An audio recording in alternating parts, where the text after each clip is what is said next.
Welcome to Ministers Talking a weekly program where Rec BRZ and Rec Z and their guests chat about current affairs, world events, spiritual principles, and any old they want to talk about.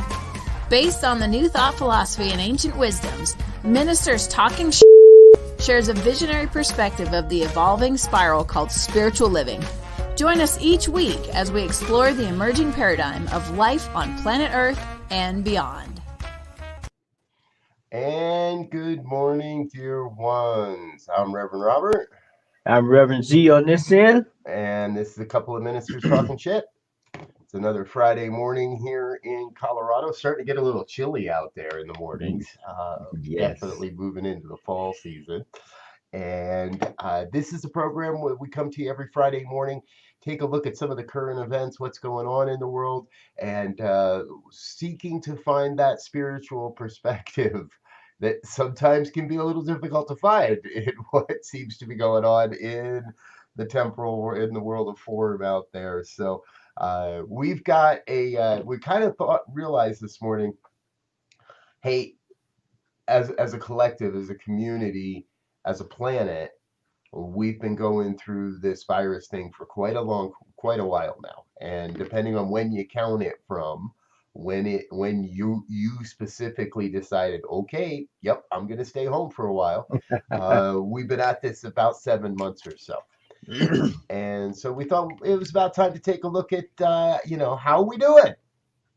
Z, how we doing? As the old folk would say, what we're doing,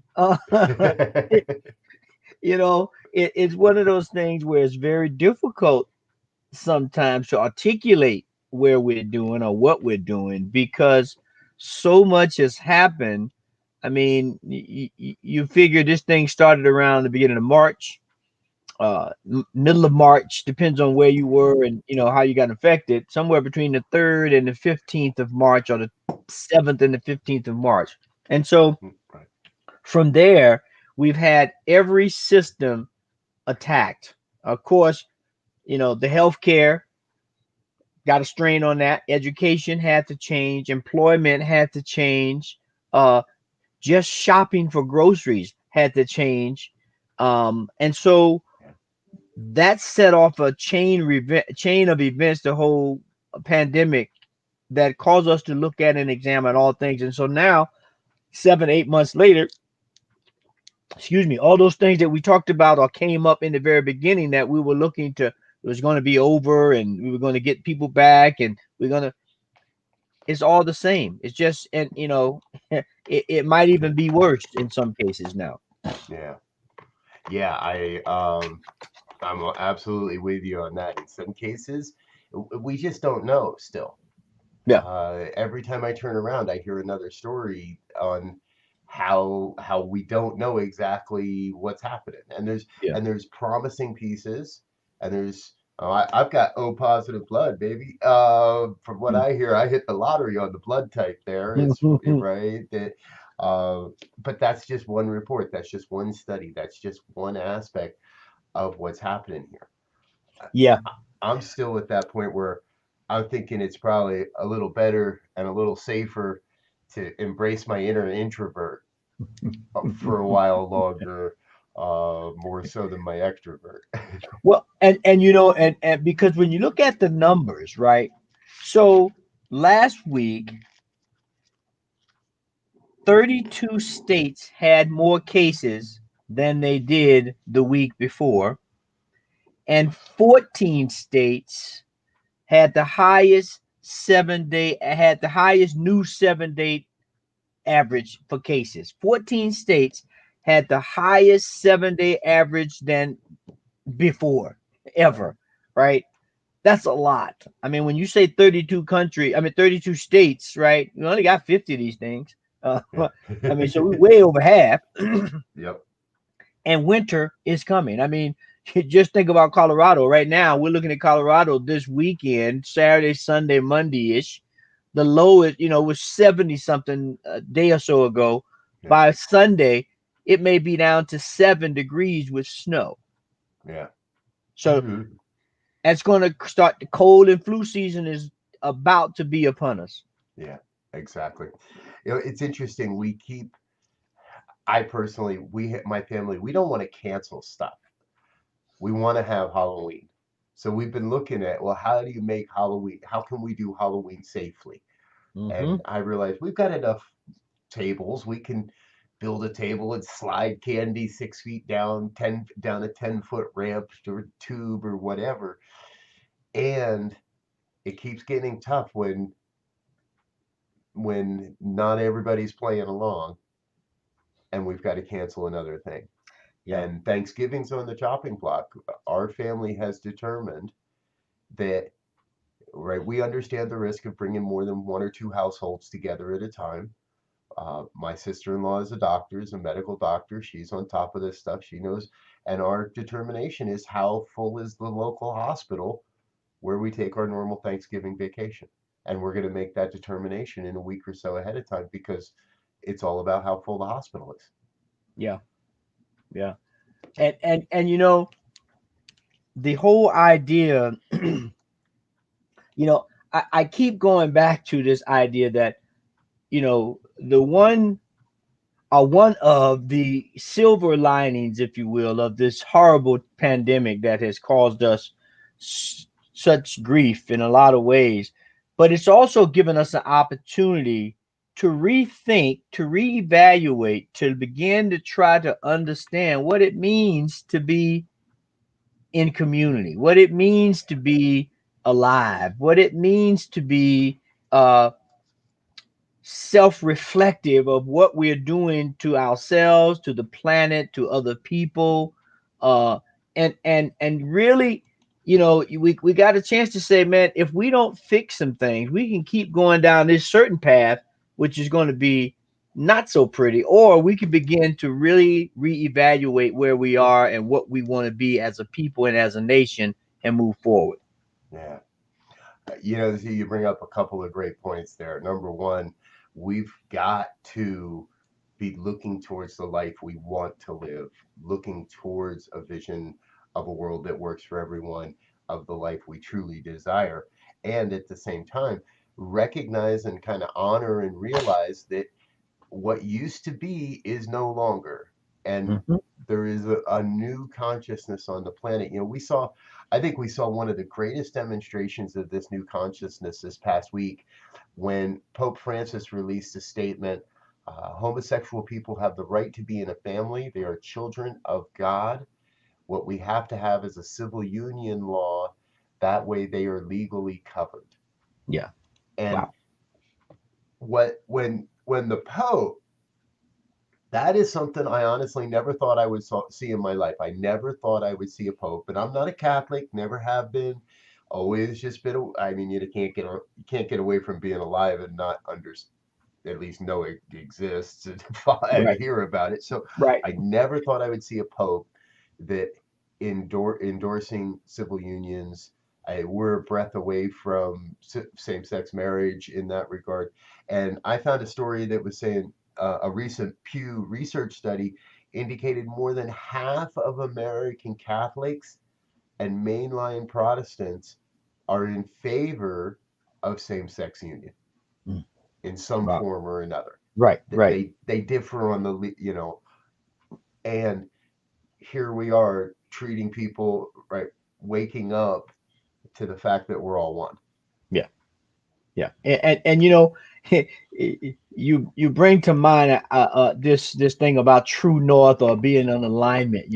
I saw this story the other day where it was talking about bees, and this may seem off the point, but I think it's on the point. They have this substance called magnetite within them that causes them to align with the magnetic grid of the planet to find direction, right? And they were showing that they had an earthquake and it disrupted that or whatever. But the point being with us now, I think this pandemic has caused enough shaking and rumblings of things and shaking things loose that magnetite that's within us, and we definitely have it within our brain, and we know that it helps you find attached to the grid of the earth. I think our moral and civil, whatever you want to call it, alignments are being shaken up to say, look, This is a life of all people, all things.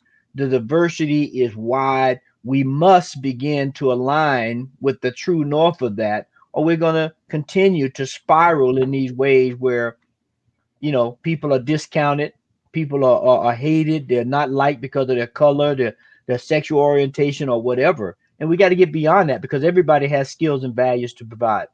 Yeah. I love the way you say that. Thank you for bringing it, because we have been realigning, and I know that here at New Thought Media Network, a big part of the prayer work we've been doing over the past 7 months is to awaken to this realignment, to embrace that, and to say, hey, I'm ready to be part of that change, of that vibrational shift that's happening within America, across the planet, within Hmm. ourselves, so we can bring forward, because what we had got us where it did, but it wasn't working anymore in so many No, ways. no, no. We could talk about this for days, right? It's in Yeah. our the we got to a place of unworkability Hmm. in many of the major systems and processes in our country. Yeah. Uh, Big pharma and the oxycontin and the opioid epidemic were a big part of that, and Yeah. we're a big demonstration of that. We wanted to share that with you today too, folks. All right, this is big news this week in case it gets missed. But Purdue Pharma is agreed to plead guilty to 3 federal anti uh, uh, I forget which law it was, but they've agreed to settle and plead guilty to 3 federal crimes. And in exchange, the company is going to be taken private. The family that runs the company for so long is being removed from the company. They're turning it into a public trust, and they're going to pay out over $8 billion. Wow. Now, how they're going to do that, we don't know yet. But ultimately, OxyContin, or Purdue Pharma, has admitted that they acted illegally and made the OxyContin, the opioid addiction problem in America, as bad as it is, Yeah. because of their greed and their chase of the dollar. We're changing that, and that company is going to become a private trust, and we're going to change how, and that's the first step in that industry. Yeah. Yeah. And you think about it, the we the whole medical system, right? I mean, when we look at that's just the tip of the iceberg. But when you look at especially in a pandemic, when you look at the medical system in terms of pharmacy, when you look at the medical systems in terms of insurance and healthcare and coverage and costs, um, and the decisions that families have to make in that regard, it becomes very, very challenging, right? You got, because you look at this, you have pharmaceutical companies who are pushing, if you will, drugs that will help people get relieved from pain. However, they get addicted, and so now we got a cash cow, so to speak, that's just ringing up, right? And we got all of the social ills, if you will, that get put on the system because people become addicted to the drug, and then now that moves from the social to the criminal because now somebody's going to get put in jail for trying to get the drug or selling the drug illegally or whatever. And now we flip over to the insurance, and then these people go in. Unfortunately, they get sick or have an overdose. They go in the hospital and they don't have insurance, and so now we put more strain. And so these things, we again, the pandemic has given us an opportunity to look at the system holistically. We can no longer have the silver bullet mentality of resolving issues. We have to begin to look at them holistically and systemically, which, that brings up the whole systemic racism thing. And I'm just going to throw that in and let it go because that whole thing is, again, it's not just one thing, it's a bunch of things that's working together to create issues that affect everybody.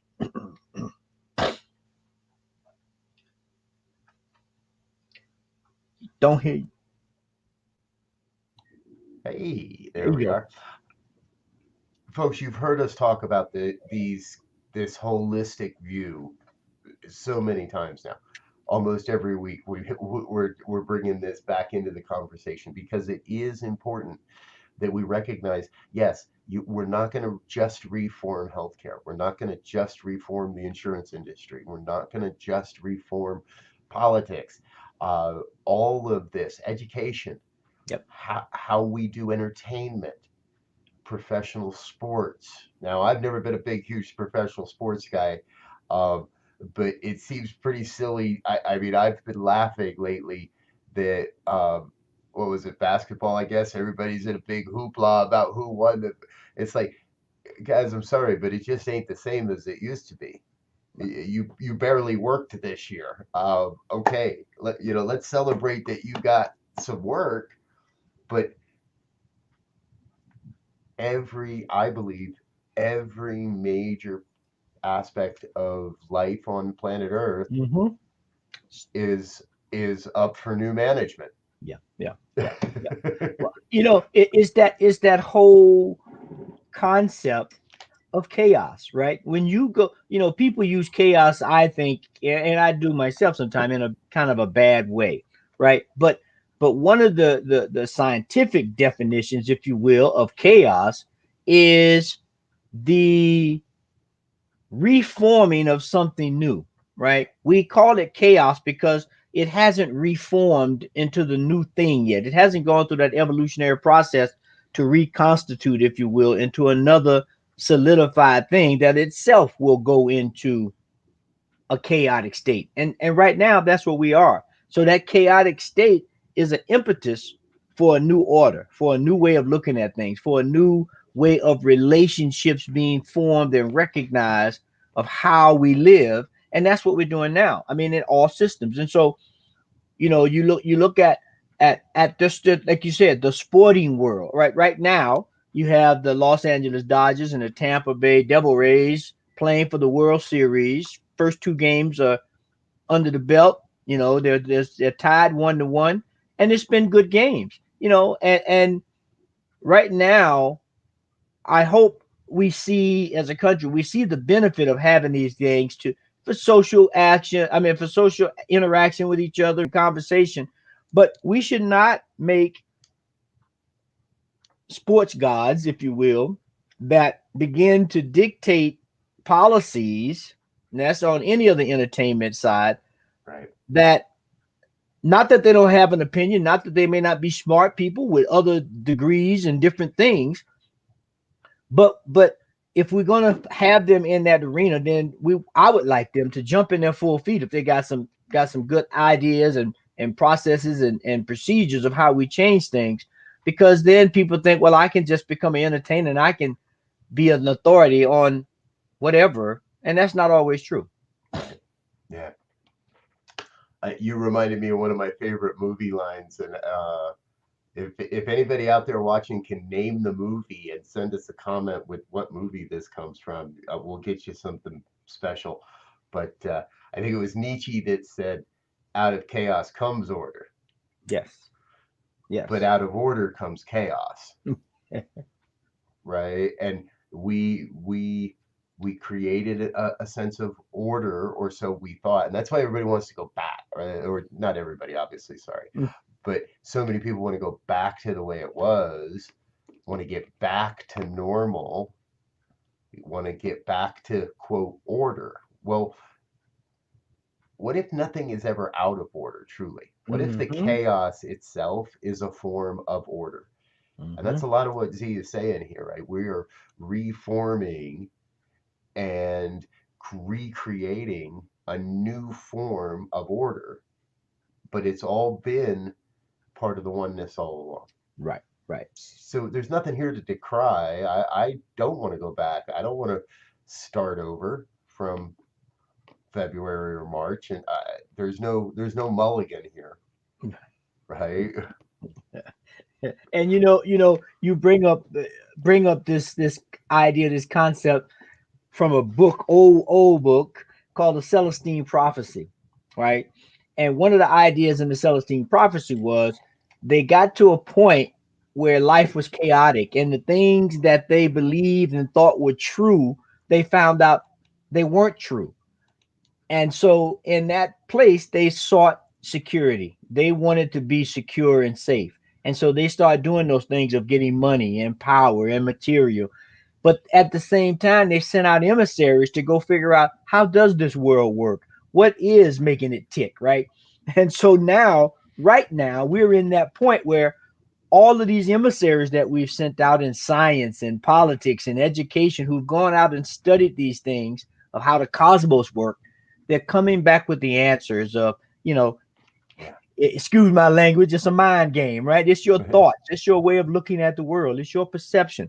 Let's get down to the quantum. Let's look at how these small things work that bubble up to the big things, and they're proving it true.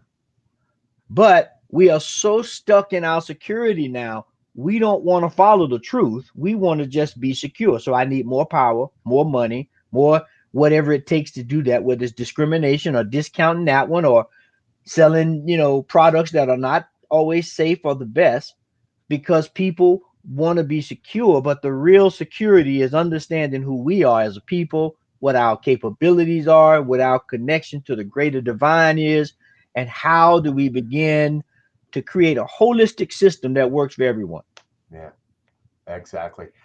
It's you bring forth, you remind me of such great things, because as I'm listening to you, I'm also getting this hit that um, um, there's been a shift in the past week or so with a couple of very big name celebrities, very rich men who just happen to be men of color, who have shifted and publicly supported our sitting president in this election, and have stated, and in not so direct terms, but it basically said, well, I'm over that $400,000 mark a year, and I'm going to get taxed more if I vote for Biden.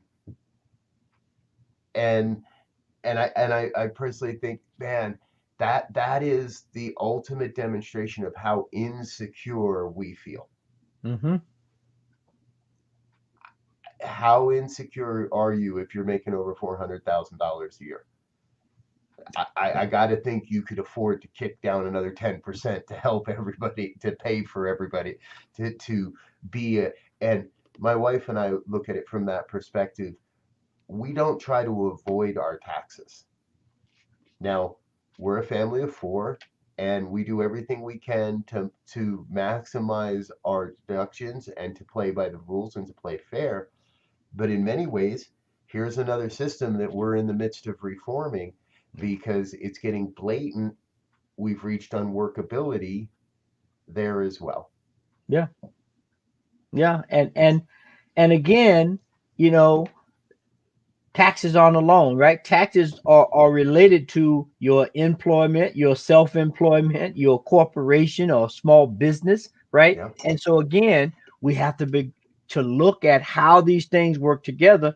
If I'm a business owner, a small business owner, and I'm paying more for, I don't know, internet services or having someone come in now and clean my business so that it's safe and COVID free, right? Then I want to put that as a tax deduction because that's a cost of running my business now, right? But to start over exaggerating on those things or getting on the margin of things and and of course it's a slippery slope, right? We walk in the razor's edge. No one is going to blame anyone for trying to maximize their opportunities, but when those maximizations come at the cry of the people or of the system itself, now we begin to brick by brick tear down the system till eventually we get to something like we have now, and that the middle pack, the middle class, if you will, are taking the brunt of these taxes and all the regulations, and they're just in the middle trying. They're holding the top up, if you will, and they're trying to pull up those on the bottom, and sometimes it get tough. Mm-hmm. Exactly. Yeah. It's all happening, folks. We are living in the age where we are the answer to the prayer that we've been praying for so long, Yes. right? It's easy to say we are the ones we've been waiting for, and we are, Hmm. because there is no longer a choice as far as what's going to happen or what we need. There is still a choice as to how you participate. You Yeah. still have the choice on where to participate, how to participate, but your participation is no longer voluntary. Your participation in this great reformation is absolutely vital to what we're doing. Um, I Yeah. think it's uh, I'll share with you folks, we still got another 3 or 4 talking points on our list of things that we discussed before the show today. We're not doing all of that because I see that clock on the wall. But so I guess, Z, let's take a couple moments here and just let's try one more time. How are we looking now? You know, I really do in my heart of hearts think we're looking pretty good if, as you said, we can begin to come together and work collectively and have some vision, some idea of where we want to go with this, how we want the world to live. It's not, no, I don't think anyone's asking for a kumbaya. Right. Everybody's thinking alike and looking alike and dressing alike, and being a little facetious there. But but but we have to get to a point to where we can discuss issues and have disagreements and then figure out what's going to work the best for everybody. And somebody's every time somebody's going to take a little short, but that's the give and take of life. And I think in that regard we're looking pretty good. But if we begin to continue to be selfish rather, and look out only for me and mine, Right. then we're going to continue down this path and it's going to get worse and worse. Yeah, absolutely. I would have to concur. The general outlook is positive. There is a new vision emerging on the planet. We're part of that, and it is a vision of love and light and connection and community. And I know you used this quote last week, and I've heard a few others use this quote recently. And truthfully, I remember first seeing this quote maybe 10 years ago, on the walls of CSL Denver, right? The next Buddha most likely is not a person. I'm going to paraphrase here, folks. The Hmm. next Buddha is most likely not just a person. The next Buddha is a community, Yeah. is a community that's stepping forward and saying, right, and being the Buddha, being Yeah. the Buddha in their immediate community, whether it's online or in a physical Yeah. community. So we have this opportunity before us, and so my outlook is is really positive. Yeah. Yeah. Uh, And the and the drapes might not change very quickly. yeah. And that point, one of the key points of the Buddha. I'm sorry to interrupt, but I just wanted to get this in because I think it's very, very important. The key, one of the keys is love and kindness. Yeah. Right? That's one of the Buddhist mantras, love and kindness. And when we can step into that fully, man, I think things gonna come together just like they should. Mm. There it is, folks. Love and kindness. Let's bring love and kindness to everything. Our politics, our healthcare, our food service, our restaurants, our delivery drivers, the guys that pick up the trash. Bring love and kindness into everything you do, and I believe we're moving in the right direction. Amen. So, hey, if you would like to get in touch and be a part of this emerging program, we've got our own email, ministertalk@ntmedia.org. Send us an email. Let us know what you're thinking. Let us know what you like about the show, what you'd like to see more of, what you'd like to see a little different about the show, perhaps, maybe some topics you'd like us to cover Yeah. in the future. And I'm very excited to mention that we're going to have a special guest with us next week. So look forward to this. A dear friend of ours, Reverend Michelle Wadley, also known as Rec Jersey Girl. She's going to be joining us next week on the program and get a chance to bring her voice into what we do here once in a while. So our intention is to start bringing forward some regular guests, and we'd love to know who you'd love to see here on the program. Before we go, big thank you to all of our supporters, our watchers, our listeners, everyone who is making a financial contribution to keep New Thought Media Network sharing this message. We have intentions to keep sharing this in a big way through 2021. And there's a couple of links in the description. One is to our fall fundraiser. I invite you to save the date on November 20th, 5 p.m. to 11 p.m. Mountain Time. We're going to do some music and some commentary and some chat and some talk and introduce you to all of our show hosts and even more. So if today is your day to financially support this ministry and this work, we thank you. And if tomorrow's your day, hey, we'll thank you tomorrow too. All right, Z, I think we're out of here. Final thoughts? Keep doing what you're doing if you're doing it in love and kindness. That's the motto. Love and kindness to move us forward for me. Nothing I'm going to add there. Amen. Love you, brothers. Amen. See you next time, folks. Peace And thanks for listening to this week's episode of Ministers Talking. We'll be back again next week with more commentary on current affairs, world events, and any other our ministers want to talk about. And if you found value here, please share our with your friends. Until next time, peace and blessings.